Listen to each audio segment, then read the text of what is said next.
Hey everyone, I'm Paula. Welcome back to the channel. If you're new here, this is where we break down crypto, markets, and global macro moves that actually affect your money.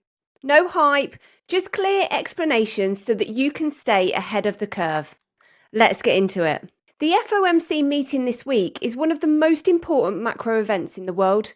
But before we dive into what they might do, there are two major stress points in the US economy that make this meeting absolutely critical, and that tie directly into what could happen next with liquidity, risk assets, and yes, crypto.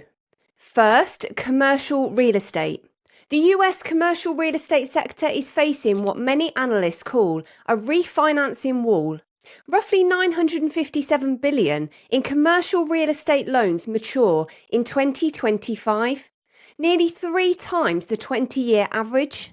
Then, in 2026-27, additional large volumes come due. Here's the problem.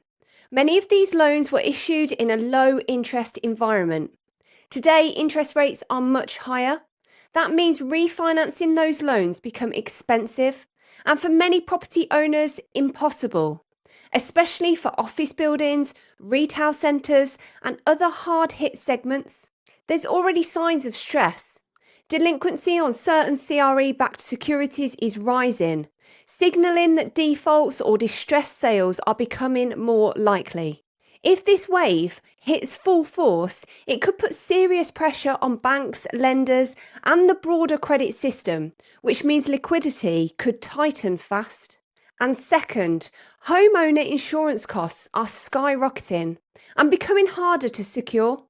A recent national survey from the US Treasury's Federal Insurance Office found that across many states, homeowners are seeing premiums rise dramatically, and insurers are pulling back from high-risk areas, making coverage harder to get.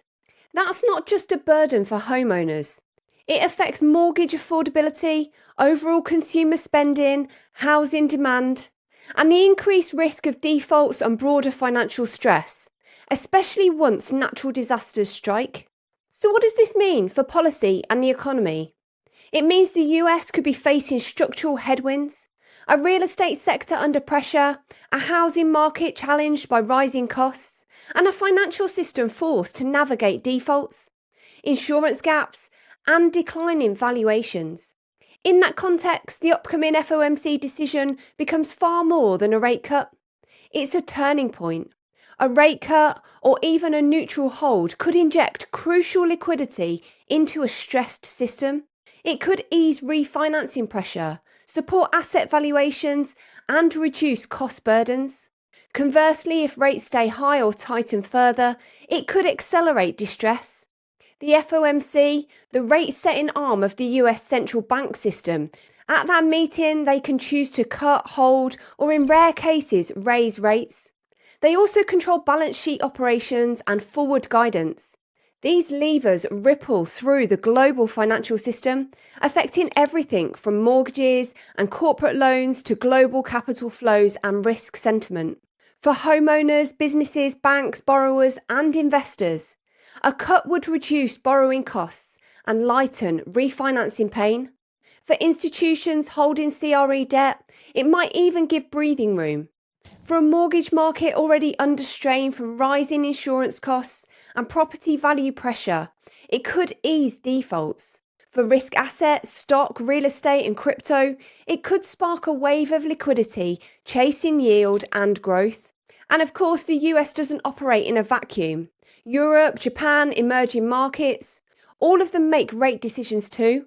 And those decisions influence capital flow, currency strength, and global liquidity.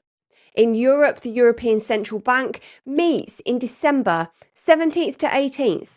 They previously cut rates this year, but with inflation still sticky and bond yields rising, the expectation is that they may hold, which means Europe might not add fresh liquidity to global markets. Japan's Bank of Japan meets December the 18th and has signalled the end of its ultra-low rate era. As yields rise, the decades-old yen carry trade, which helped fuel global risk asset booms, weakens, draining a major source of global leverage and liquidity.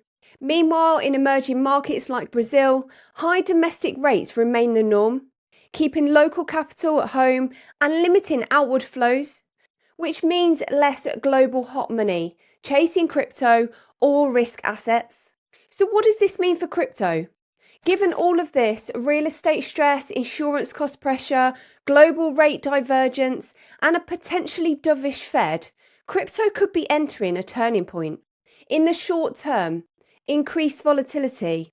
As risks in real estate or insurance bubble to the surface, you might see panic moves, forced liquidations, capital flight from risk assets, including crypto.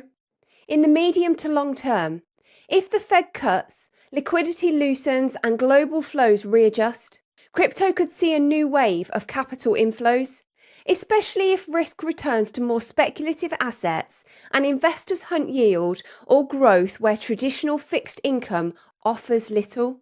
But it won't be smooth. The fragility in real estate plus insurance means the macro environment could stay uncertain for a while.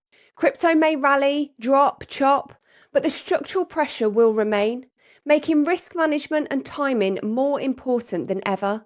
If you found this breakdown helpful, hit like, hit subscribe, it really supports the channel. Drop a comment below. Do you think the real estate and insurance pressures will force the Fed's hand? Or will it just create another cycle of instability? And if you want to dig deeper into macro-driven crypto plays, chart analysis, or long-term positioning, the Crypto Wolfpack link is in the description, along with our free course that shows the exact strategies we use to make money in both the bull market and the bear market. I'll be watching the announcements from the Fed and the FOMC meeting on the 10th of December. We're going to stream it live here on YouTube, so I really hope that you can join us then. Thank you so much for watching this video, and I'll see you on the next one.